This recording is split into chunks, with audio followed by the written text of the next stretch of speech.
being an Arab background, I think, especially in our sport, people underestimate us.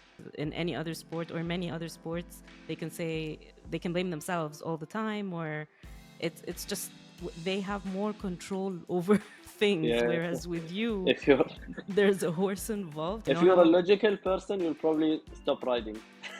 you know, sometimes people even say whatever you do doesn't make sense. The risk is huge. Hello, and welcome to a new episode of Abtal, a podcast series from the national news dedicated to Arab athletes and their respective journeys towards the Paris 2024 Olympics. I'm your host Reem Abulleil, and today I am joined by Emirati showjumper Abdullah Al Marri, who is a popular figure in the equestrian scene across the region and beyond, and a recent individual bronze medalist and team silver medalist at the Asian Games in Hangzhou.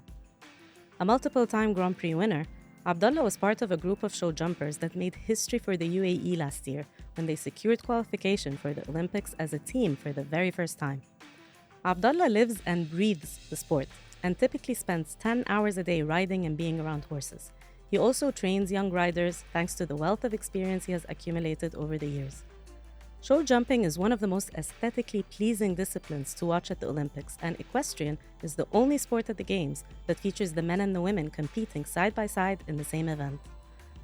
Abdullah shares what it's like to jump a fence that is the height of an adult human on top of a 600-kilogram horse, and what it takes for a rider to master the necessary cross-species communication with his animal in and out of competition.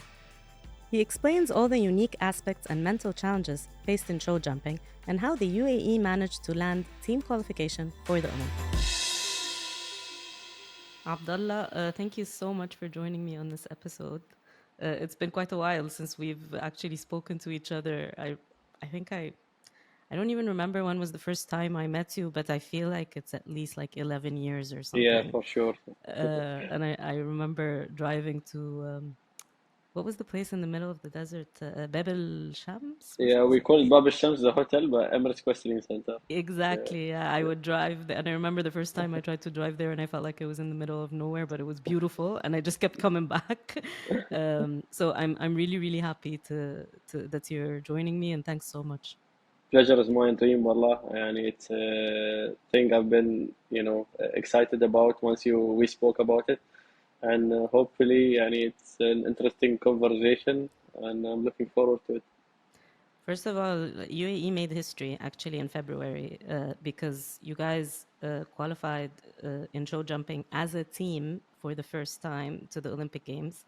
And I know that I've been to those qualifiers. I came once in Doha at Al Shaqab, and I know how competitive it is because the region has so many good teams. You're competing against other teams from the MENA region, and talk to me about how significant it was to pull off that qualification and take me back to that event in Feb and how did it go? How did you get through all that? Well, a quick introduction to your viewers, because probably they don't have much background about equestrian sport and even the equestrian people. But the pinnacle of our sport is obviously the Olympics. In football, it's the World Cup. So for us, being in the Olympics is quite an achievement. And we know that Sheikh Latifa Al Maktoum achieved that in 2008. And it's been a feat that no one was able to achieve since then. We've been close more than once, but we know that achieving that would, not come from ease, of course. It needed a lot of sacrifice, support from the country, from our sponsors, etc. And producing the goods when it matters the most. And we honestly failed a couple of times in a way that told us, we need to take things even more seriously. You think that's the best you can do until you're in a situation where someone gets to beat you and gets to enjoy the achievement of qualifying for the Olympics. It was a proper build up in 2019, 2020. We were working on the qualification for Tokyo, and we did, I think, 6 months abroad, and we end up not qualifying for the reasons that happened back then. And we had that in the back of our heads coming to the lead up in Qatar. And two of the riders were actually on that team, myself and Abdullah Al Marri. And we tried to calm things down. We were probably the most experienced two riders on the team. The other two boys were a little bit younger. So we try to calm things down, take the wave as it came, and not overdo things.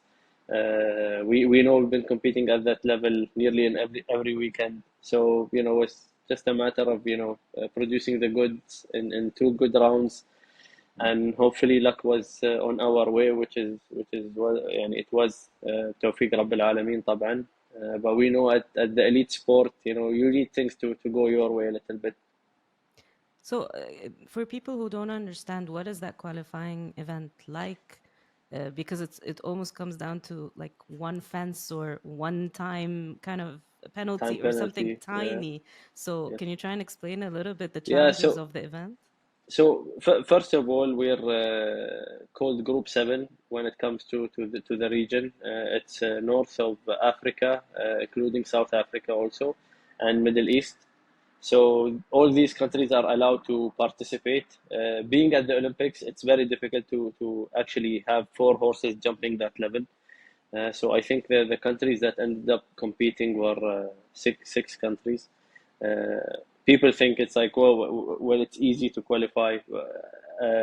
On a matter of fact, it's actually more difficult because these are the best horses, the best countries that could achieve that kind of results.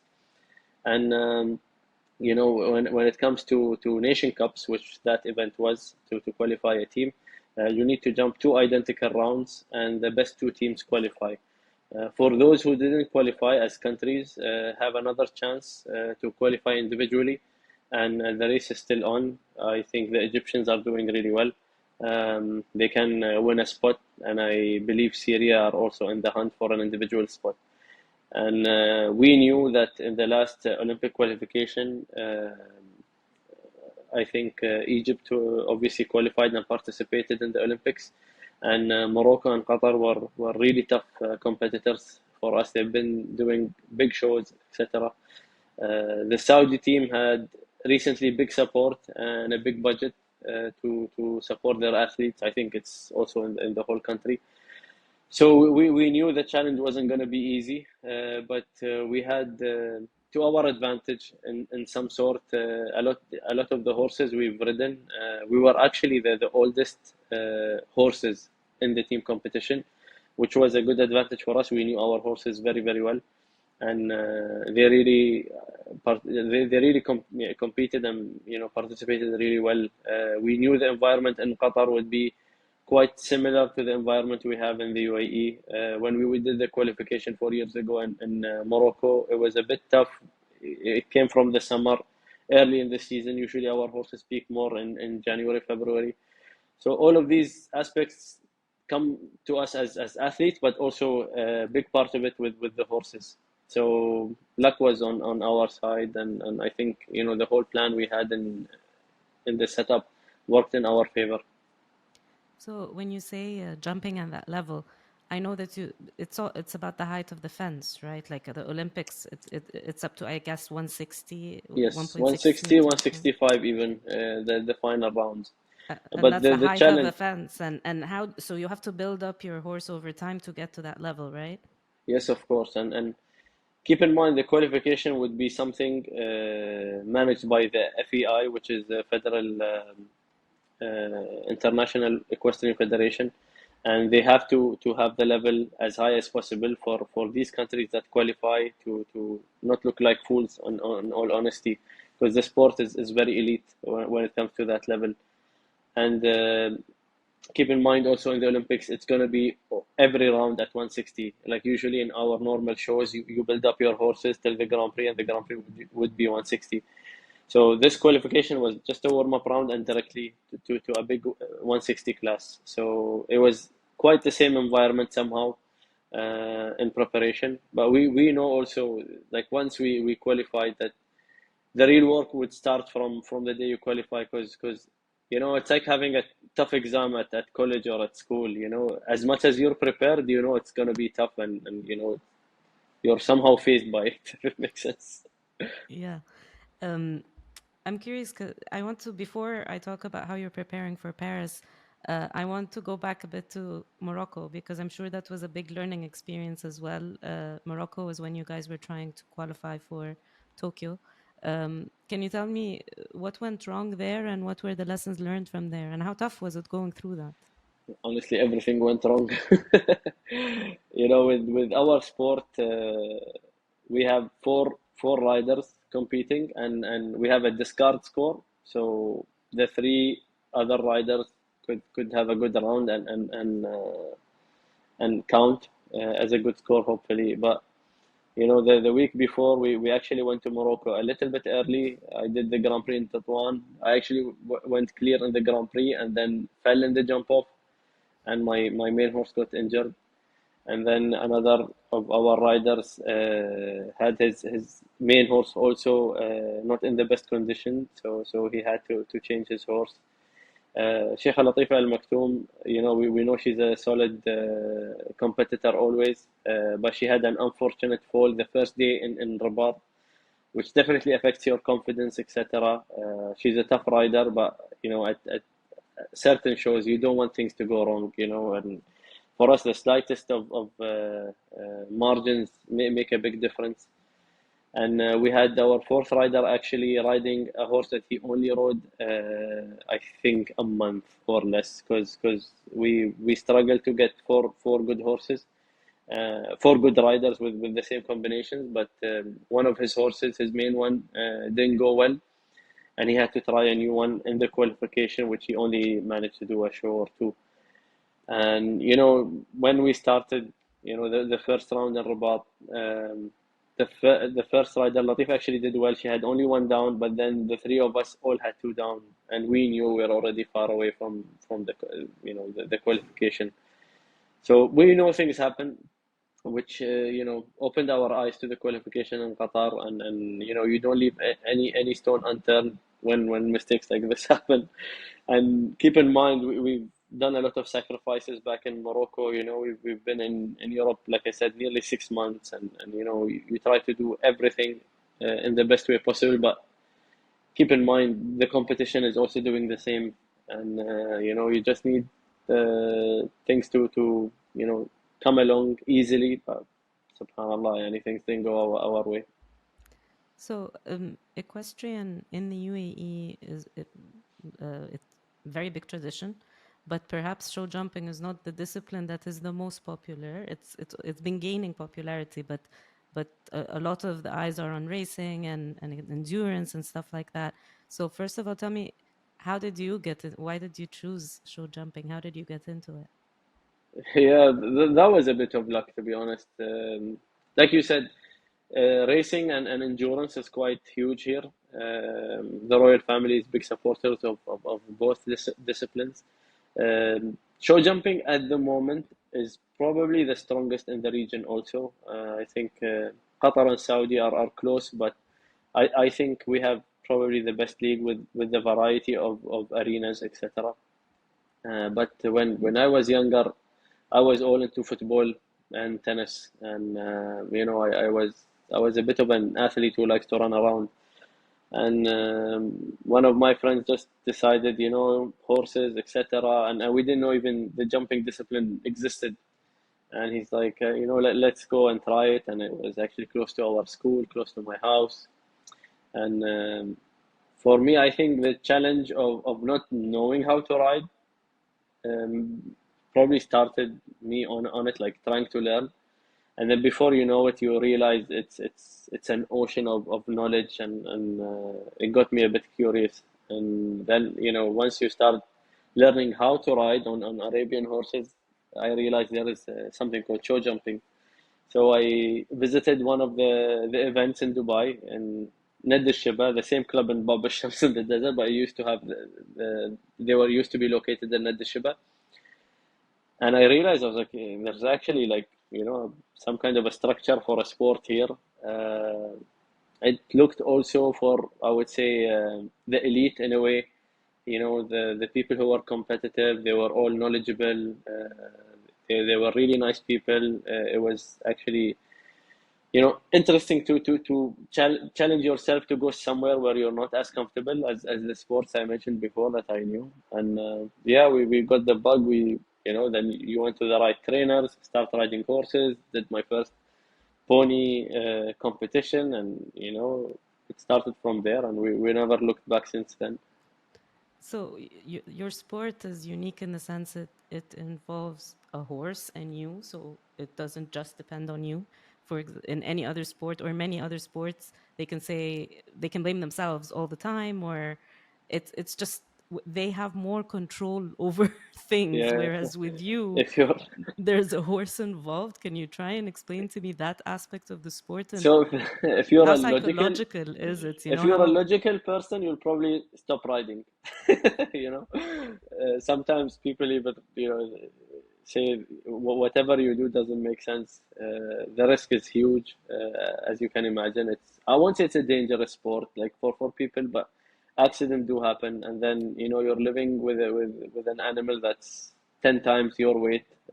In so many cases, the horses we ride are nearly 600 kg, and it's tough to teach them to understand you without talking. So it's all about spending time in the saddle, working them every day, try new things, new environment, and somehow normalize everything you do, and get the habit of understanding your horse on a daily basis. And you go to a competition, you don't know what the course is going to be. The course designer is trying to do, I won't say traps, but challenge you and challenge your rideability and etc. And any mistake could happen.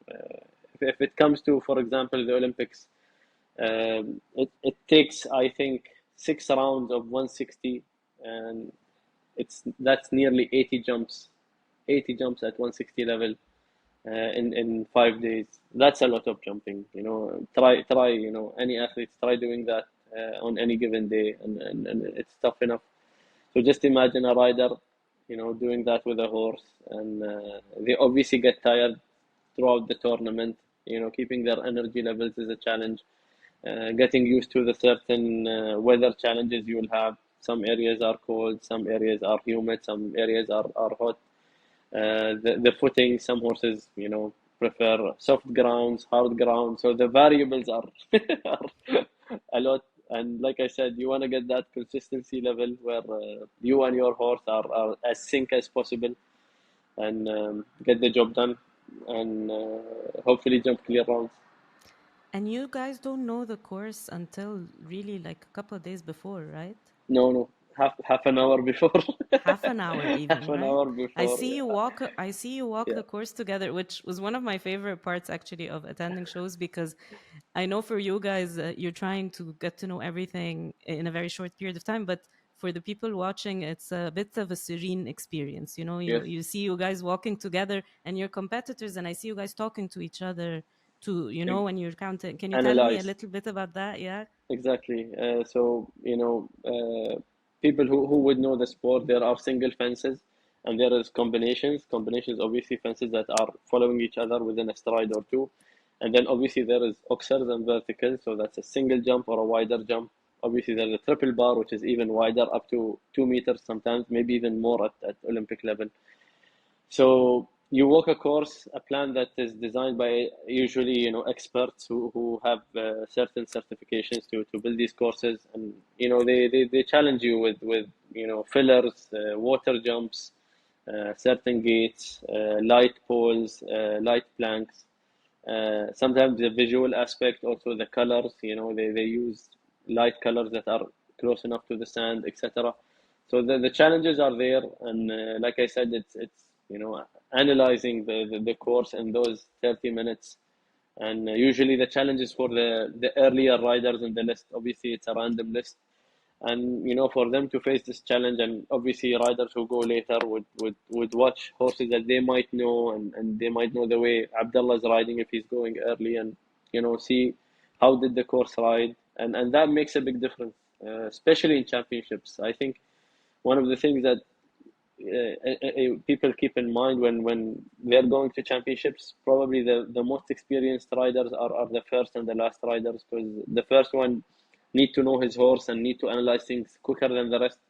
And then the fourth one would be the one who would handle pressure, because you would know by then you need a certain results to achieve the winning results or podium result, and that's how the game is played. It's very interesting. So now looking ahead to Paris, tell me, are you guys going to go with the same horses? Are you going to try and go with different horses? How are you preparing? How is that going to work?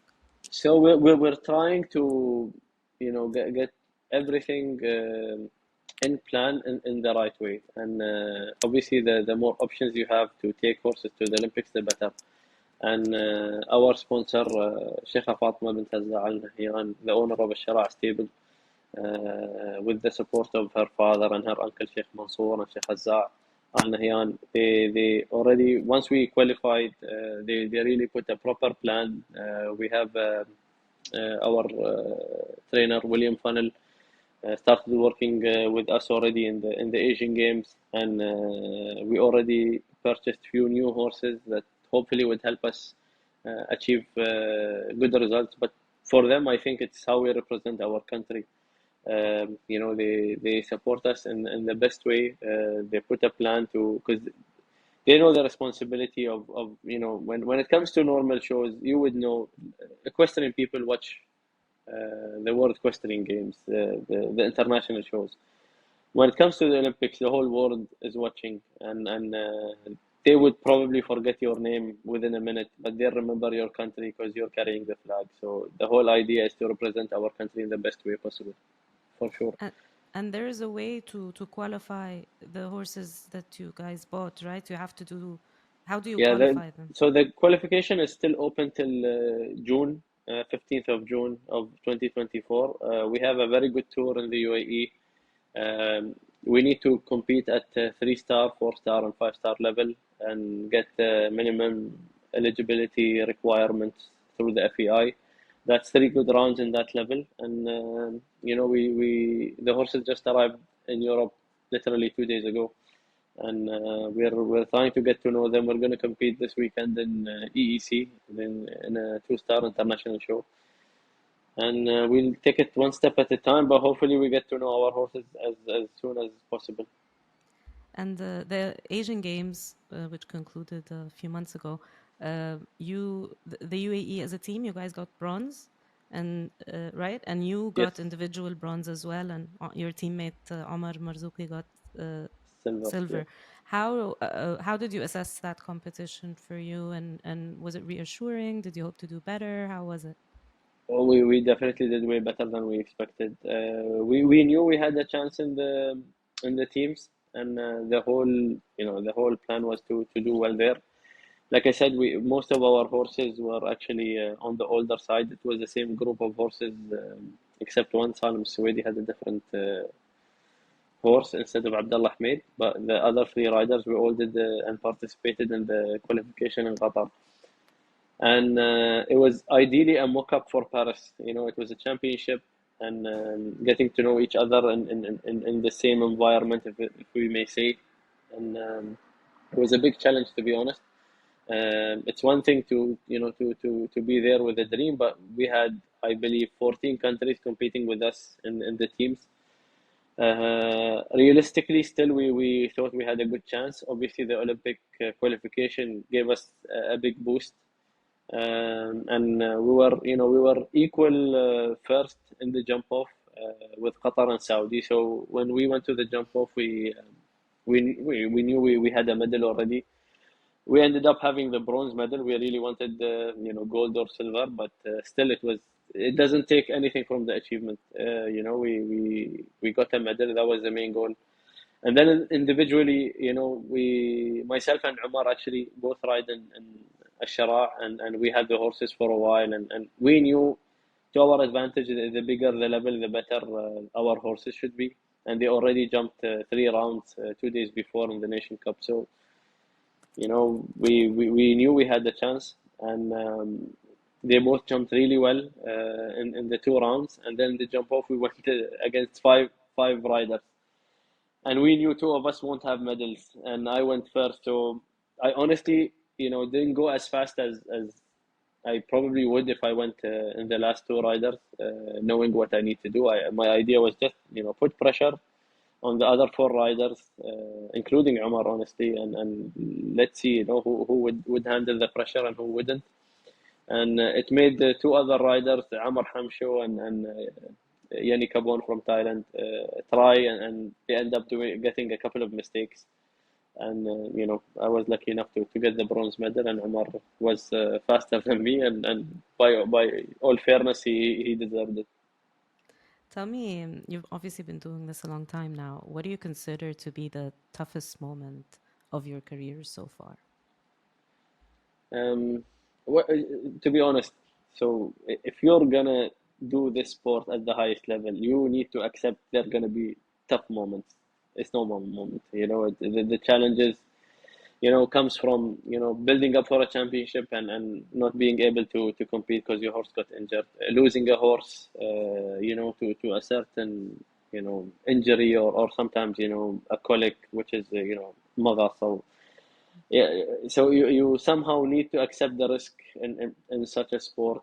And I think, one of the biggest lows was probably the Moroccan Olympic qualification when we didn't manage to, there was a lot at stake, and we didn't realize how things would be if we qualified or we didn't qualify. But then when we didn't qualify, you feel your life crumbles on you in a way, and that's only because you the chance of representing your country. It wasn't individual, and which made us more determined for the qualification in Qatar for Paris. And that was really tough, especially for me, to be honest. Like it's easy to think you achieve things, but in our sport, I think every week counts during that week, and by next week, it's a new competition. You need to prove yourself again, and I believe that's in all sports also. And I would assume that qualifying for Paris would be the highlight so far. But if we put that aside individually for you, talk to me about a highlight you would pick so far. What was your best moment so far in the sport? Um, I have to say, like the individual medal in the Asian Games was up there for sure. It would have been better if I was gold. But my first Grand Prix win in the UAE, I actually won most of my Grand Prix before that abroad. I won a Grand Prix in Saudi, in France, in Qatar, in Syria, and that all, before winning a Grand Prix in the UAE, in Italy even, and I never spoke up loud about it until I won it. you know, I was keeping it to myself. Been placed few times second, and it was actually a Shira show with a horse that's dear to me, Sama Dubai. We retired her early this year, and I've had her for 14 years. And it was in 2019, and winning that Grand Prix, Henrik von Eckermann ended up being world number one, was second, and so it was a proper Grand Prix with proper riders, Ramzi Dahami, Asian gold medalist, few other big names. So it was a real special milestone for me, and definitely individually, it's the biggest one. Obviously, this sport is very, very expensive. And I'm wondering how important was it? I think you started riding for Al Shira in 2018. Maybe I'm wrong. Yeah. How important was that for you to give your career a push, and just talk to me about that side of the sport, like how difficult it is to sustain a career given how expensive it is. You're Yeah, flying horses all around the world. It's a big deal. I don't think you 100%. can compare it to any other Olympic sport. Yeah, 100%. I think it's definitely one of the most expensive sports on the planet. I think obviously Formula One would be, a sport up there with how much they pay. But for us to have a sponsor like a Shara and division of Sheikha Fatima, she really tries to elevate the sport not only in the UAE but around the world. globally. She has a brand that's globally known at the moment, and for her to give the time, to give the chance to locals to achieve their dreams and have her dream part of our dream is so special. And for her to use her own money to support us, to raise the flag, it's something that is very special for us and gives us huge responsibility to represent her in the best way possible. And she always had that the Olympic dream in her mind. She never put pressure on us, but we knew deep inside it's something she wants for our country. And for us, the four boys that managed to qualify was a gift for her, for the country, for her father, and for us all to achieve that is something special, and have someone like you said. It's expensive in every details, when it comes to the clothing, to the tack of the horses, to transportation, when it comes to staying locally in the country. And then these horses are literally athletes, so you can't give them a break in the summer because the weather in the UAE is quite hot. Traveling, 20 horses from one country to another is a huge expense. And for her to keep doing that year after year is not simple. She does it out of passion, out of support for the country, and she loves it. We also get the chance to ride some of her own breeding, which is, she likes to produce her own horses.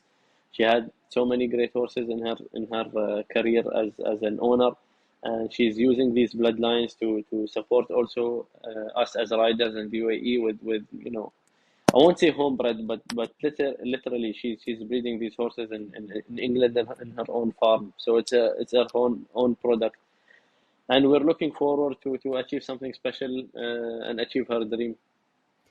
Tell me about what your schedule is like. What does your year look like? Because there's a lot of traveling involved. And like you said, there are seasons. There's a European season, probably here. There's a season at the moment. What's a typical year like for you? So it's easier to start seasons instead of the year because we usually start our season in October in the country. So I would say from October till March, there's a build up for our Arab League. Sometimes we will actually travel to Qatar, Saudi, neighboring countries to do the Arab League World Cup qualifiers.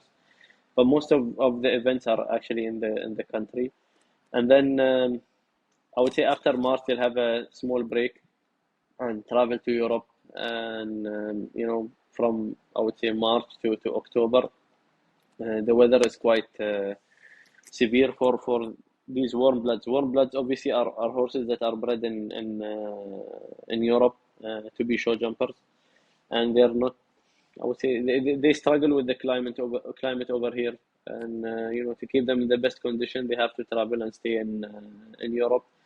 And we usually have competitions there and keep them fit and build them for whatever milestone we have in mind. This year we had the world finals for young horses 2 weeks before the Asian Games, and the older horse had the Asian Games. So it really depends on the year and what milestones we have. So if we're looking at Paris, you're probably going to spend like between March and July, you're going to be in Europe the whole time. Yes. Yeah. So by end of February, early March, I think we'll be finishing up the tour here. The horses will have a break, and I believe beginning of April they will start the build up for Paris. Hopefully. I think one of the coolest things about equestrian and also show jumping is that you guys, men and women, compete together in the same competition. And equestrian is the only Olympic sport that does that. And I'm just curious, what do you like that side of the sport, and how unique is it? For you, probably it's normal, you're used to it. But if We're someone's used to it. watching, it's not a typical thing at all. Everything is so equal in that sport. So can you tell me a little bit about that side? On top of that is also age. I think it's worth mentioning because I think the athlete who did the most Olympics is actually an equestrian, Ian Miller from Canada. I think he did 11 or 10 Olympics. So it just tells you how long your career could be. But like you said, we're used to it. I've ridden with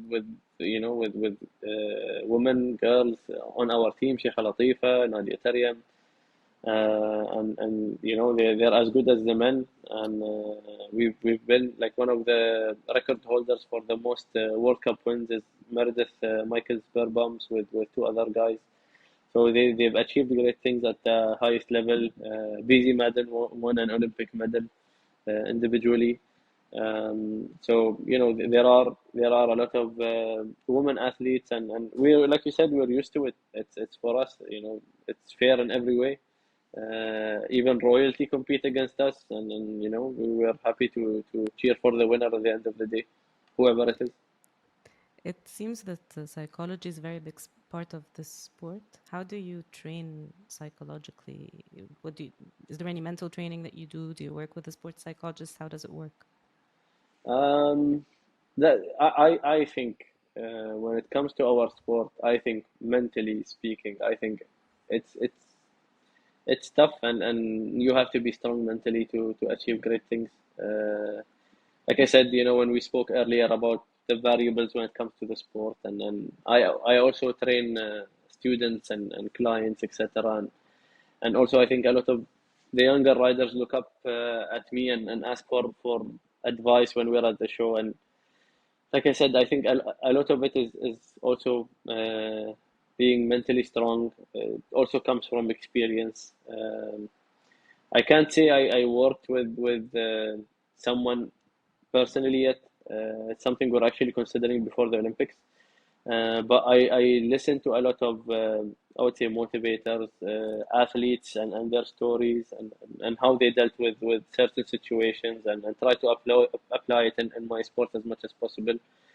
I also listen to podcasts and interviews with a lot of riders that achieved great things, and how they achieved it. And sometimes it's about simplicity, sometimes about staying in the zone, and in order to achieve great things. I personally truly believe that having people that are, people who love you unconditionally. And when I was actually in the Asian Games, I insisted that my wife and my father would be with me. My father is an athlete, has nothing to do with horses, but he's an athlete, and he'd cover that part. And I remember before the jump off, he's like, "You're as good as anyone, so just try and go win a medal. I watch you the whole time in the championship." So you need those people who would support you, and they genuinely mean it, if it makes sense. And my wife, literally, she's my best friend. We have a conversation about the sport, about how to grow. She understands the sacrifices that are coming up before the Olympics, and you need these kind of people around you. It definitely gives you calmer mind, better way to think, organize your life, even cover the distractions that would come your way. And yeah, but like you said, in any sport, I think athletes need to be tough, uh, mentally, and for me, I think experience counts for something. Lucky enough in our sport, I'm nearly 40 now. I think some other sports, they need to peak by 21, 22, 20, and that's even tougher than us, to be honest. Like you need to be wise and smart, and and calm at the same time, and it takes us years to get there. What sport does your father play, or did he play? What sports did he play?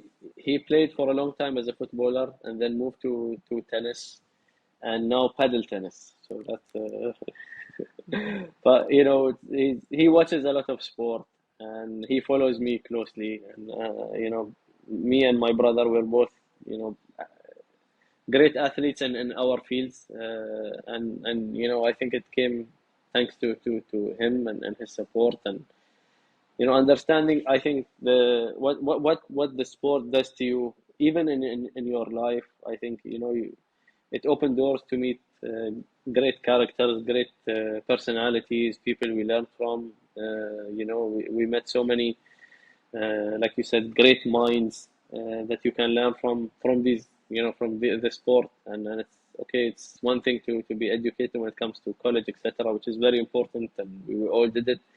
But I think definitely sport also you can learn a lot from. So you mentioned you listen to podcasts, you follow other athletes, you get inspired by others. Can you give me some specific examples of one or two athletes who said something that resonated with you, or someone who just inspires you in general? Yeah, so in horse riding, McLean Ward, I think